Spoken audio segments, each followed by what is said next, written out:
Hello, hello, lovely people of both LinkedIn and YouTube. So recently we started streaming uh, also to YouTube, not just to LinkedIn. But yeah, here we are. Happy Monday, everybody. Happy Monday, Jeremy. Welcome to the show. And, before I go into huge random rambling, why don't you introduce yourself briefly and then we'll just go from there? Sure. Yeah. Well, first of all, thanks for having me. It's an honor to be here. My name is Jeremy Segal, and I host a podcast called Why Influence, WHY Influence. And I interview influencers about why they're sharing. It's something I've always struggled with myself, just knowing why people are posting online, why they're sharing. I never did it until I saw value in my voice, and then I started doing it. And it's been like a self development journey for me to become more authentic and vulnerable and be more willing and capable to share in bigger ways. So really, I'm happy to share whatever is helpful today, but just happy to be here. Thanks for having me, Miha. Well, it's a pleasure to have you. I mean, we had a few chats. I've been guest on in your group. You've also been guest on my podcast, which we still need to release the episode. So this is now probably the fourth, fifth time that you and I are speaking. So we've gotten to know each other quite well. Um, Yeah. Jeremy, why don't we start with your story? So, because I think a lot of people can really resonate with it. You were out there hiding from the world, not really putting yourself out there. And then, what was that transformation and what did that do for you? Yeah, sure. Well, I'm an entrepreneur. I've started, built, and sold a business. I started another business. Each time I do a business, I build a brand. So one of my businesses right now, we've got over 200,000 social followers that we built. And anytime I was in a picture or video, I'd edit myself out. So I'm very intentionally behind the scenes. But then I started going to Toastmasters and mastermind groups, and I started getting practice speaking in front of groups, which I was very uncomfortable doing. And I started going to mastermind groups where I was able to help other entrepreneurs take leaps in mindsets very quickly. So I started getting more comfortable speaking in front of groups and seeing the value that my voice had. So that sort of combination made me realize, okay, like, maybe it does matter to be sharing. So how do I overcome my barriers? How do I get bigger at sharing? So that's when I started my podcast and did that journey. So we can dive. I mean, it goes further back as well as my entrepreneurial journey. Yeah, I always wanted to be a CFO of a company, and I always wanted to be an entrepreneur. So I, all the way as far back as like middle school, I was buying and selling Pokemon cards. I was taking pictures of stuff at Walmart and then selling it on eBay. And anytime anything sold, I would get my parents to drive me to Walmart so I could buy it and ship it. So it's like before drop shipping was around. It's like I've had an entrepreneurial mindset my whole life, but I didn't really give myself permission to be an actual full time entrepreneur until I got the CFO position, which I got when I was 25 years old. So I was pretty young when I got a CFO position. Then I started a business, built it and sold it. So I went through that process before I was 30. And then, then I gave myself permission to have a voice and then started this journey. So I'm happy to dive in wherever you think has Nice. value. This really reminds me when I was about 10, 11 years old. So this is way, way, way back, still in the communist Yugoslavia where I was growing up. There was always a Christmas fair every year. And one company at the end of the fair was selling, I don't know how they are called, that rainbow circles that you wiggle like this and Oh then yeah. they go down the stairs and Slinkies. yes, exactly. And so everybody wanted that. So I was going there and buying one, and then I would go in front of the fair and play with it. And I was buying it for, I don't know, 5 units and then selling it for, I don't know, 10 units. And that was my entrepreneurial journey when I Nice. was about 10 years old. So it reminds me of this, what you did with the Walmart.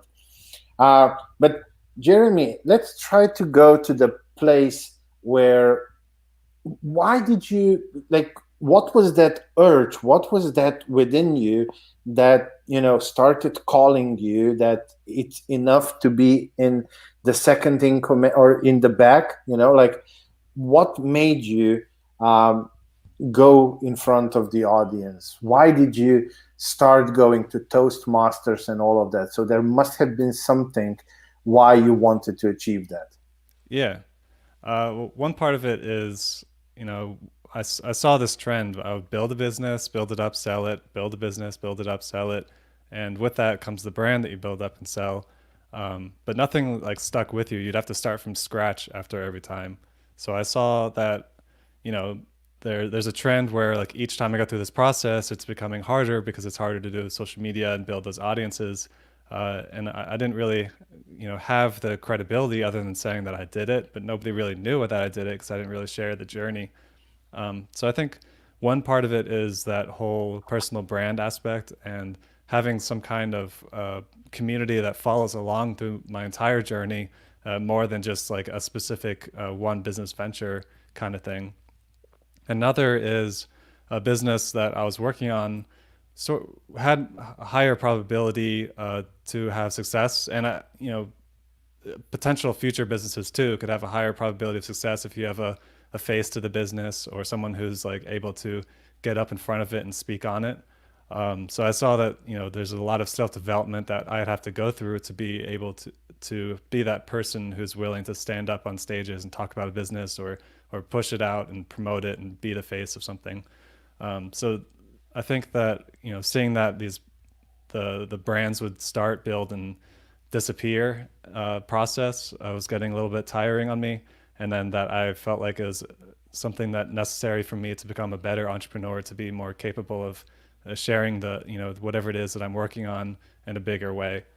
So those are part of it.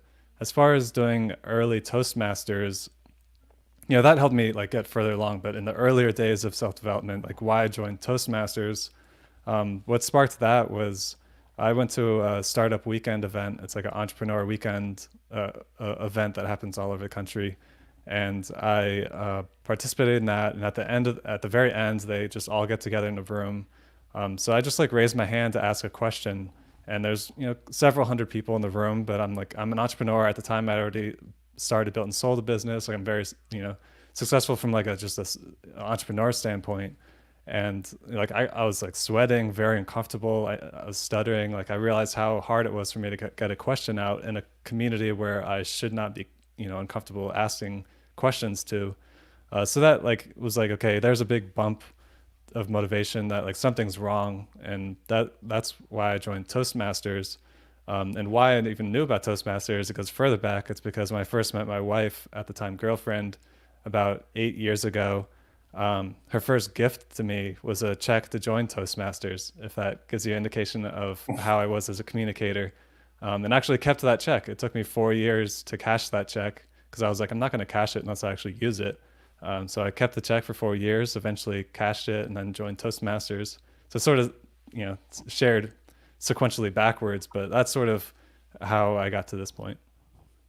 Okay, I mean, it sounds, yeah. So it was more or less for your own self development, but also more or less for what you saw as a business opportunity going forward.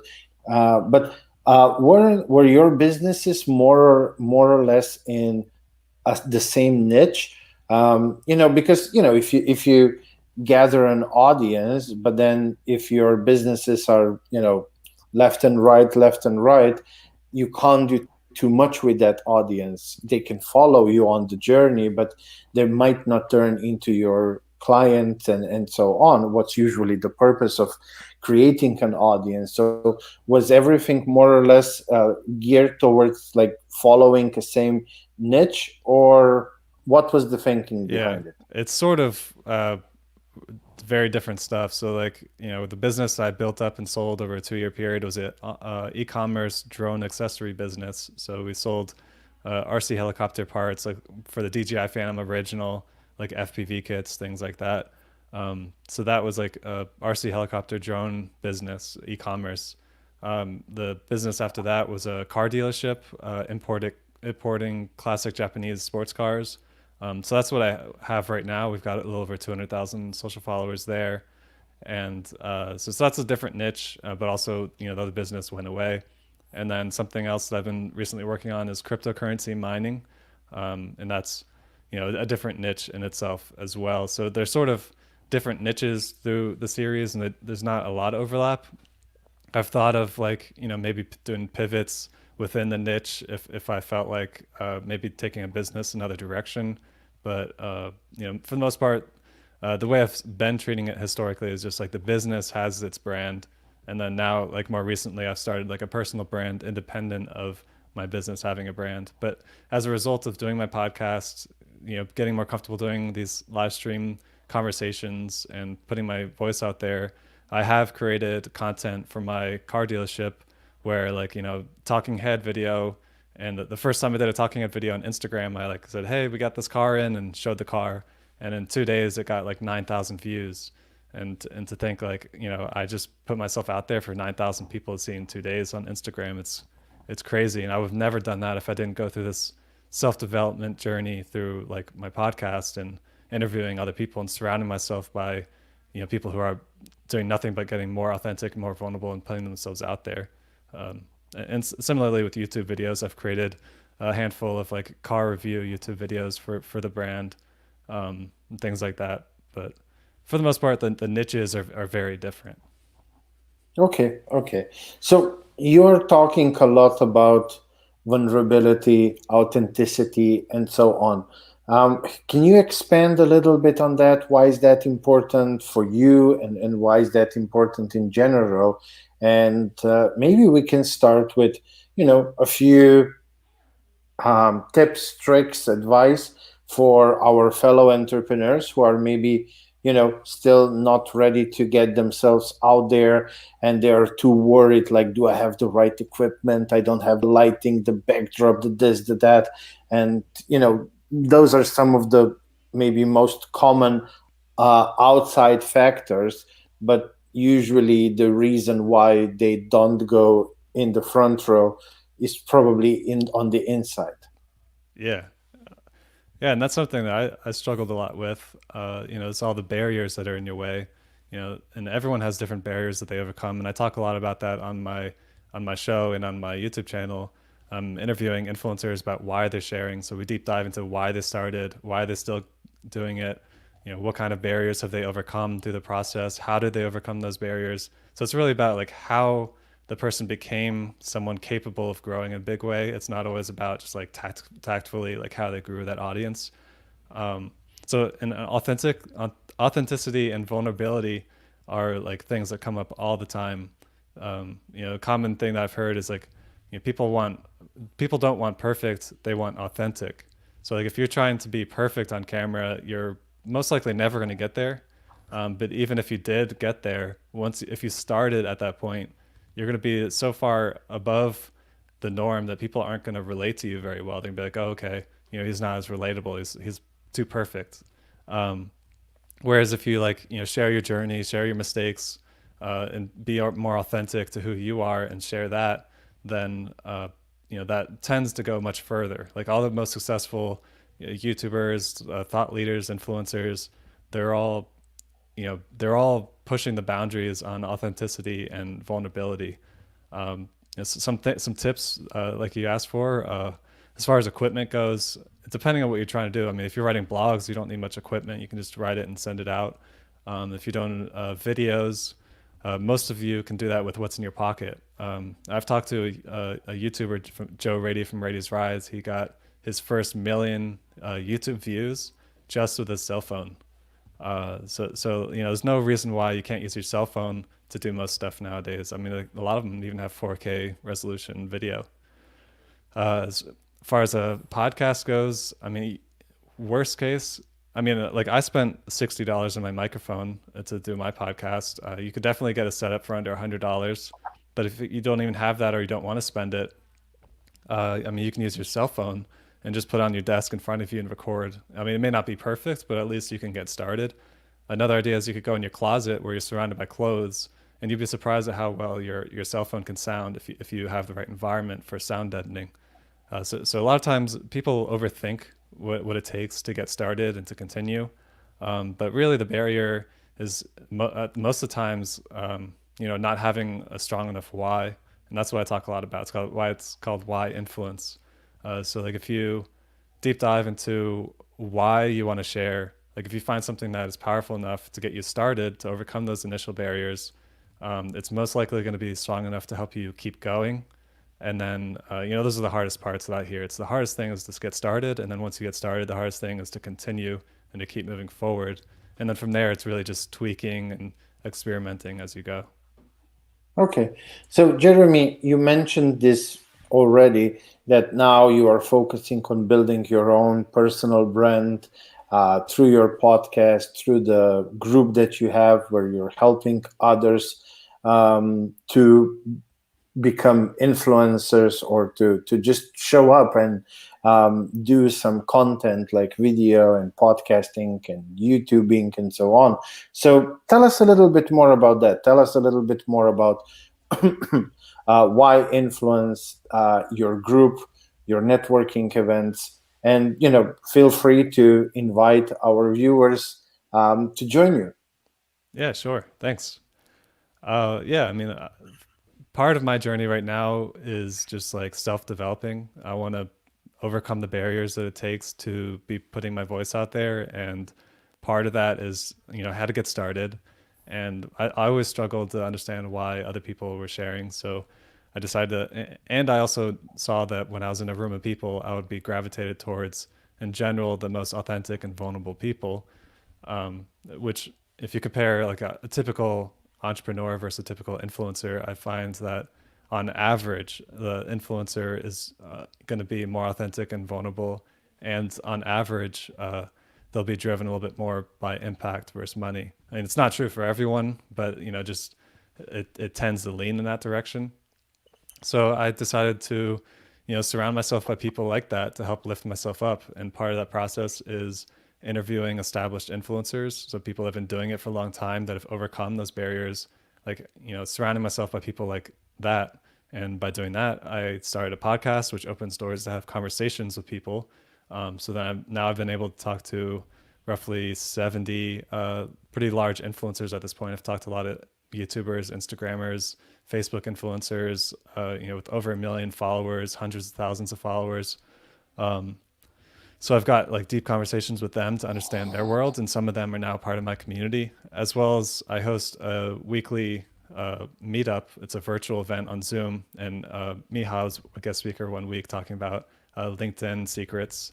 And right now I've been doing it for since early March, and we're averaging around 30 people that show up every week, and they're all influencers or aspiring influencers. I mean, we've got some YouTubers in there with a couple 100,000 subscribers that show up every week as just community members. We've got tons with tens of thousands of subscribers. We've got LinkedIn influencers, thought leaders, people on all kinds of platforms, and it's really just like a place to network. So we usually do like a networking session in the beginning where we do breakout rooms, and you get to learn about other people in the community and maybe network with people you could collaborate with. And then we have guest speakers, people like Miha who come in who are experts at a certain topic, share about that and then we do some Q&A. So it's an opportunity to get some intimate opportunities with some pretty large influencers. And now I'm able to sort of draw in some of the guest speakers there from the podcast guests that I've had. So we've actually had some really intimate conversations with people that you otherwise wouldn't get that opportunity to have. And it's all surrounding myself by people who are trying to be more authentic, trying to be more, putting themselves out there and overcoming those barriers. And then now, like, after doing that for a while, like that's my world, that's who I have around me, and that's who I'm surrounded by. And they're all surrounded by each other too, because it's a community. And that's sort of the path that I've taken to help me, self-develop and grow in this direction. Okay. Jeremy, there's been quite a lot of talk in I think also in the media, maybe not the mainstream media, but in the marketing corners of the world, about influencers who I remember this particular young lady. I think she was called Ari, with 2, 3 million people following her on Instagram. And then, after a while, she started thinking, how can I monetize this huge audience, this huge following? And she created a brand for clothes, I think. And well, her marketing wasn't the best, so she failed tremendously, because the company that she was hiring to do the clothes and then send that to clients, they had a minimum of, I don't know, 10 or 20 t-shirts that people have to buy for them to produce that and send that out. And even with so many million people following her, she wasn't able to really like sell 20 t-shirts or something like that, which is crazy on one hand. So, when you're talking about influence, about influencers, and when you're talking to them, like, what is that difference between an influencer who just has numbers and an influencer who actually makes a living out of what they do, or they can actually turn that into some sort of entrepreneurship? Yeah, I understand. Uh, so most of the people I talk to, part of the requirements is either to be full time doing this or be on the cusp of going full time, or it's like driving a significant portion of whatever it is that is full time. So most people I talk to are already making a full time living in their influence, whatever platform they're on, and it varies on how they make money significantly across them. And I actually ask this on every podcast interview. I didn't do it in my early episodes, and then people started requesting that I ask it, so I added it in. But I asked for like a high level overview of where their income sources are coming from, because it varies drastically from person to person. Like I've got like the guy I mentioned earlier, Joe Rady, like he gets the majority of his income from just YouTube ads. So it's just all primarily driven by the views he's getting on YouTube. And then more recently, he's been doing live streams on YouTube, and he's getting income from when you do a live stream on YouTube, people can actually post comments that and then promote those comments in the live stream to help them get seen by the person who's live streaming, and you can pay for that bump. So if you're a pretty large influencer, you may not get your comments if you're watching them to get seen. So there's a way for him to start making income from doing these live streams on a regular basis on YouTube.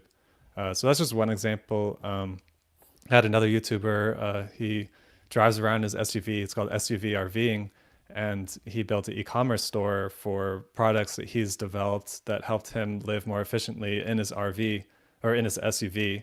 Uh, Specifically. So he's got a very niche audience, and he's developed some products that he sells them through an e-commerce store. I've got other people like Justin Shank. He runs like virtual conferences, and he like brings in guest speakers and does summits. So he and does coaching, has mastermind groups. There's Chris Kremitzos from Podfest, the founder of Podfest, and he obviously has one of the largest podcast conferences in the world. And that's like a community that he's built over time. So like each person has their own way of making money through this form of influence, and it varies based on the person. But most people aren't doing it for the numbers. I mean, it's hard to you get burnt out pretty easily. Like if you just look at the numbers all the time, it's like I'm not getting the views that I want. You're just going to get discouraged and you'll drop off. Most of the time, I try to avoid talking to those people on my podcast. Those aren't the type of guests I want to have that are just all they care about is the numbers. Um, but I also see a trend where those people who just care about numbers, at some point, they find a reason to feel like they want to make a difference. I've been to TwitchCon for Twitch is like live streaming for gamers, and there was a large influencer there that I talked to, and he was sharing that like he was caring more about helping people in a certain way. So like even though he was just doing gaming and saying a bunch of stuff that didn't really matter that much as far as making an impact goes, now that he's got this giant audience that he's grown over the years, and now he's like older and more mature, he can now mold that into something that is more impactful. So people can change over time, obviously. But I try to sway away from the people that just counting the numbers. Okay. I don't know if you saw that I was somehow gone for a few seconds, but thank you for just continuing with the examples. So nobody even knew that. I don't know what's happening with StreamYard today, or is it maybe just on my end? I don't know. I haven't seen something like this happen before. So, No worries. Jeremy, what would be, I don't know, top two, top three tips to somebody who wants to embark on this journey? Yeah. I think I mentioned it earlier. The hardest part is just to get started. So find a way to get started, and the lowest barrier of entry for you to get started. So if you just are super introverted and uncomfortable sharing, maybe your way of starting is just to comment on posts on LinkedIn. Like you don't have to post actual posts on LinkedIn. If you leave comments on other people's posts, that's considered engagement. And in other people's feeds, they're going to see your comments, and then they'll see you as a contributor. And that's like a lower barrier entry. You don't have to come up with the idea. You can just sort of give your thought on something, and that'd be like a low barrier kind of share. So just do something that can get you started. For me, like I sort of cold turkey jumped into podcasting. Before starting my podcast, my last time sharing on social media was 7 months prior, is on Facebook, and I had one comment from a friend saying, "Dang, you're still on Facebook." So like, I was literally just not on social media, and then it's like, "Hey, I got a podcast, and here's the first episode." But the way that I was able to get started is I gave myself permission to re-record myself asking the questions in my first 3 episodes. So my first 3 episodes were literally just me asking a question, getting an answer, ask a question, get an answer, ask a question, get an answer. And then in post editing, I would ask that question more confidently and concisely and insert it in, so that I could just be more confident, be like, okay, I feel a little bit more comfortable sharing this kind of thing. And it was an audio only podcast, so I didn't have to be on video. I wasn't comfortable being on video at the time. It definitely wasn't live streamed. So you just have to find out what works for you. So finding that low barrier to start is probably a good thing. Another is to figure out your why. If you don't have a strong enough why, then you're not going to push through all the barriers that get in your way. It's not easy to keep going. So figure out your why. So if you have a low barrier of starting, you figure out your why, something that can help you get started and help you keep going. I think those are great ways to get started. And then if you're already sharing, the biggest advice is just to experiment. Like too many people create the same content and or maybe you don't see the growth that you want. Um, you have to keep experimenting. I interviewed someone that had 1 million Instagram followers and 1.5 million Facebook followers, and like the entire interview was basically just him saying experiment, because once you get going, you got to figure out what works, and what works doesn't always stay the same forever. So throw some curveballs in there and just experiment and keep trying. Okay, this is, yes, some very good advice. Well, Jeremy, I know that my audience always loves to know a little bit of the behind story, the person. So, like now for the past 30 minutes, we've been chatting, let's say, entrepreneurial business advice. But I know that they would love to know a little bit about you, Jeremy. So, maybe something little that you are comfortable sharing with the audience and letting them a little bit into your life. All right. I like immersing myself into hobbies, oftentimes ones that like put me on the edge of my comfort zone. And usually it goes in waves. For maybe the hobby will last for a year or a couple of years. So one of my more recent hobbies was scuba diving, and I was doing that a lot. And I actually started volunteering at the Tennessee Aquarium as a volunteer scuba diver, and I would clean the tanks there and feed the fish, things like that. Another hobby that I enjoy is FPV drone flying. It's a horrible hobby to get into. If you're in it, you probably understand that things break all the time.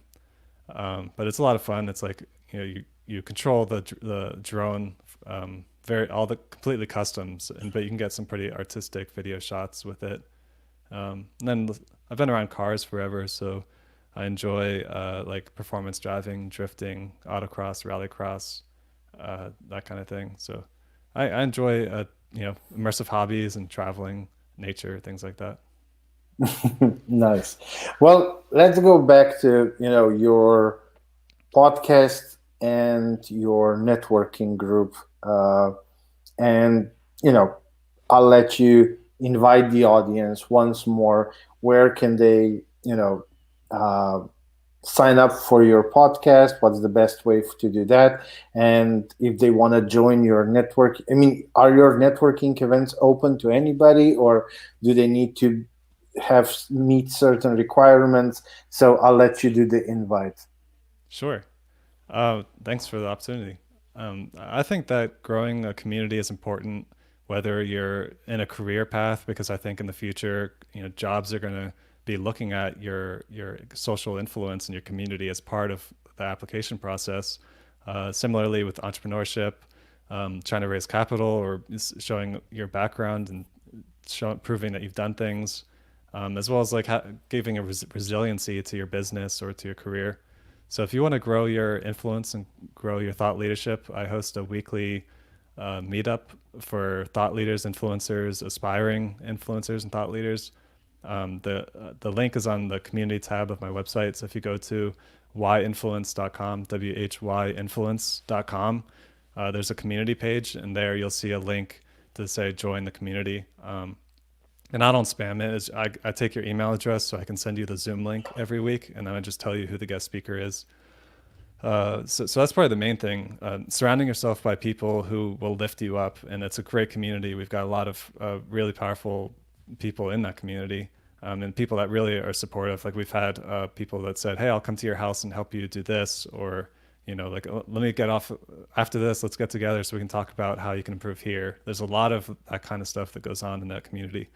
On top of that, if you struggle with your why, like I interview people all the time, but why they're sharing, and it might be helpful for you.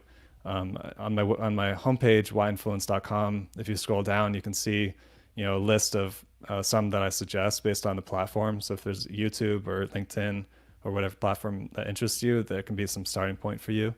Then I've been more recently creating some solo YouTube content that I'm pulling in some of the biggest tips that I'm hearing and making videos out of that. But I would say the biggest thing is the community. If you want to just come and check out the community and join us, you don't have to be doing anything yet. Like everyone starts somewhere. So if you're struggling with just getting started with your why, you're still more than welcome. So that's just whyinfluence.com, whyinfluence.com. And I can nothing but highly recommend people to go and check that out. I've been your guest once, and I really enjoyed the community and the vibe you create and the networking, the breakout rooms, and all of that. And yes, I know I haven't been to another event in a while now, but it is in my calendar. So unfortunately, I had a few prior things who are conflicting with that exact schedule, but I'm working towards enabling my time and being a more regular guest in your community. And I really, Nice. really would recommend to anybody to check that out because it's really a very nice environment. You have some presentation, some learning, and some networking. So it's really a nice concept. So congratulations on putting that together. Thank you. Well, Jeremy, we came to my last question. What is the last golden nugget of wisdom that you want to share with the audience before we say goodbye? I'm going to quote a guest that I had, Devon Brown. I'm going to botch the quote, but I'll save the gist. He said that if you have a message that resonates with people and it makes a difference for them to hear it, then you're sort of ripping the world off by not going as big as possible. So, stop ripping the world off and go bigger because there's people out there who need to hear that message. And if you don't go big enough, they won't hear it. So the idea there is just, you know, if you have something inside you that other people could benefit from and you're passionate enough to be sharing on that, just get started. And if you keep going, you're going to see that it's making results, and sort of a way to feel like it's an obligation to get started, which also helps overcome some of those barriers. So stop ripping the world off. I second that. I really do. We all have a message. We all have something that can help somebody else, and yeah, we should be sharing more and create more of the good stuff in the world compared to some of the negativity that's going on worldwide, especially in 2020. Well, Jeremy, thank you for being my guest. I'm really grateful for you coming to the show, sharing all of this, and really just grateful that I know you and for everything that you do for the community, for fellow entrepreneurs. So I really appreciate you for all of that. Thank you for being my guest. All the best in all your future endeavors, and yeah, happy Monday and happy rest of the week. Yeah, thanks so much, Michal. It's been great. I appreciate you having me, and I look forward to seeing you at the meetups coming up. Take care. Bye bye. See ya. Okay, another Monday, another LinkedIn Live. I really enjoyed having this conversation with Jeremy. I like his story, his journey, and how he went from being unknown to now being able to influence other people and to help others to become influencers and so on. So I really enjoyed this conversation. I hope you guys enjoyed it as well. Next Monday, we're back with another interview, another LinkedIn Live. Until then, again, happy Monday, everyone. I hope you're all safe, healthy, wherever you are in this world. And yeah, see you next Monday. Bye.